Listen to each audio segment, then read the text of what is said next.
Under the Jaguar Sun by Italo Calvino.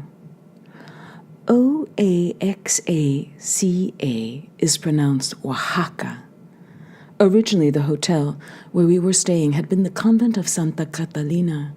The first thing we noticed was a painting in a little room leading to the bar. The bar was called Las Novicias.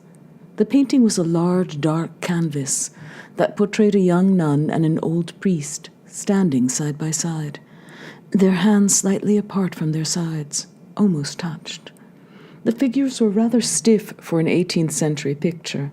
The painting had the somewhat crude grace characteristic of colonial art, but it conveyed a distressing sensation, like an ache of contained suffering. The lower part of the painting was filled by a long caption written in cramped lines in an angular italic hand, white on black. The words devoutly celebrated the life and death of two characters who had been chaplain and abbess of the convent. She, of noble birth, had entered it as a novice at the age of 18. The reason for their being painted together was the extraordinary love. This word, in the pious Spanish prose, appeared charged with ultra-terrestrial yearning that had bound the abbess and her confessor for 30 years.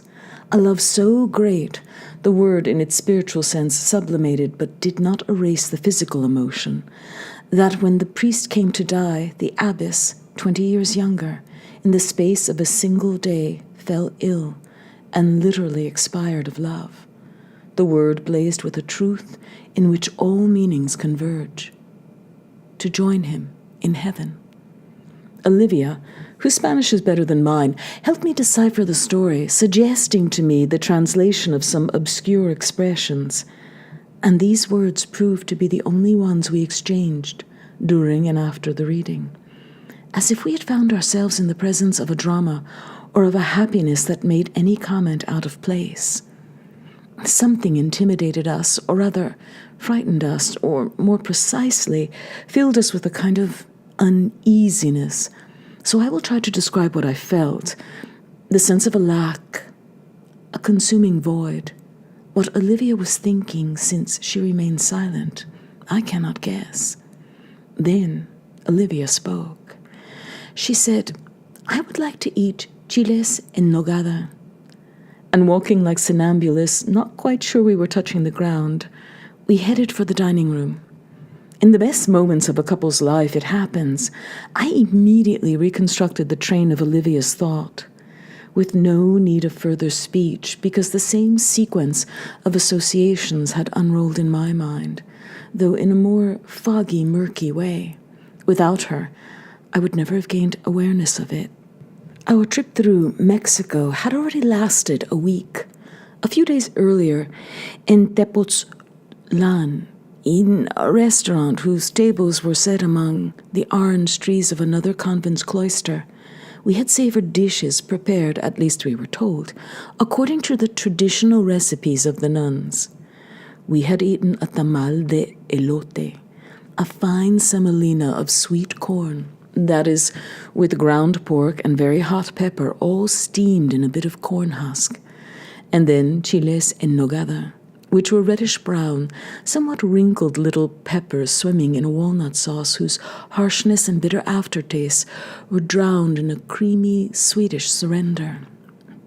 After that, for us, the thought of nuns called up the flavors of an elaborate and bold cuisine, bent on making the flavors' highest notes vibrate, juxtaposing them in modulations and chords, especially in dissonances that would assert themselves as an incomparable experience, a point of no return, an absolute possession exercised on the receptivity of all the senses.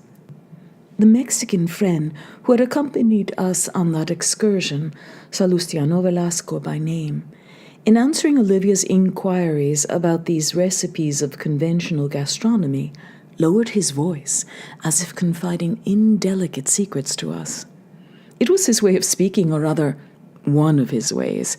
The copious information Salustiano supplied about the history and customs and nature of his country, his erudition was inexhaustible, was either stated emphatically like a war proclamation, or shyly, insinuated, as if it were charged with all sorts of implied meanings.